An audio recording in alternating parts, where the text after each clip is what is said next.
विक्रय आज मंडी शुभ उद्घाटन है खड़ियाल पार्क्स रे। आपण मैंने जानते गत वर्ष रवि रे आमे पाखापाखि 7,50,000 क्विंटाल आम धान किणुलु जहाँकि पूर्व वर्ष ठारू 3 लाख क्विंटाल अधिका ए वर्ष से आशा पोषण करूँ माननीय सरकार आमको 4,50,000 क्विंटाल धानर धार्य लक्ष्य देइचंती प्राथमिक अवस्था रे। परवर्ती मुहूर्त में आम चाषी भाई मानकर आवश्यकता दृष्टि रखी आमे माननीय सरकार सहित जोगाजोग करूँ परवर्ती टार्गेट देवाई। एबे किंतु 4,50,000 क्विंटाल धान आमे किनी पारिबु। आमर संपूर्ण 26टा पार्क होउचंती ए धान क्रय करेंगे रवि धान क्रय करेंगे 51टा मंडी रे। तेणु मंडी रे सब सुव्यवस्था करा जायछि। मंडी रे सीसीटीवी कैमरा लगा जायछि। जदि बाहर बेपारी कोटी धान आनी नेबे से माने धरा पड़िबे तांको विरुद्ध रे दृढ़ कार्यानुष्ठान ग्रहण करा जिवो। आम चाषी भाई माने किभଳି भाबरे टोकन पाइबे टोकन पाइकरी धान बिक्री करेंगे। धान बिक्री करके धानर जो अच्छी आपणकर धान बिक्री कर जो पाइबे से माने जो टंका पाइबे जो निर्धारित टंका अच्छी 23,831 टका केमती पाइबे से व्यवस्था आम करूँ। हाँ छत्तीसगढ़ रु अनुप्रवेश नहापाई आम 6टा जगह नाकाबंदी करूँ। से सीसीटीवी कैमरा र24/7 लोक जगिबे सेठी। एवं मु निवेदन करी आपणकर गणमाध्यम माध्यम जे मोर चाषी भाई मानू एवं आमर नुआपड़ार प्रिय आदिवासी को सेमान जदि कई बाहर बेपारी आसिक धान देवाई मसुदा करती से विषय आमको अवगत करेंगे। आम इंटेलिजेंस कलेक्शन करूँ।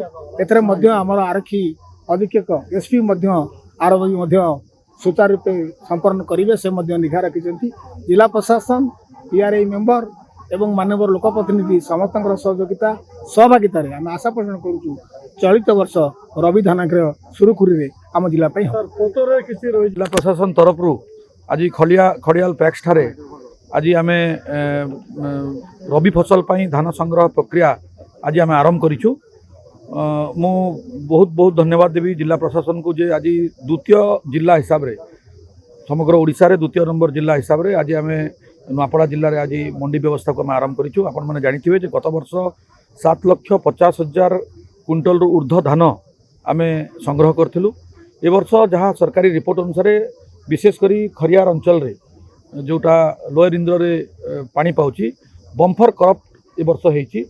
आमे सरकार को अनुरोध करिछु जे 7,50,000 क्विंटल रु अधिक धान ए वर्ष हेबार संभावना अछि। सेथिपई आगुआ 4.5 लाख क्विंटल धान पई टोकन व्यवस्था आम पाखरे पहुँची सारी। आमे प्रशासन को जणैछु एवं आमे स्टेट को मध्य जणैछु जे ए वर्ष आर वर्षरु जो 7,50,000 क्विंटल धान संग्रह कराइतला ए वर्ष ताठू अधिक धान संग्रह नुआपड़ा जिले में हेबार संभावना अच्छी। ताकू दृष्टि रखिकी आज आम जिते लेटर करस्पंडेंट करने कथा आम कर सारी।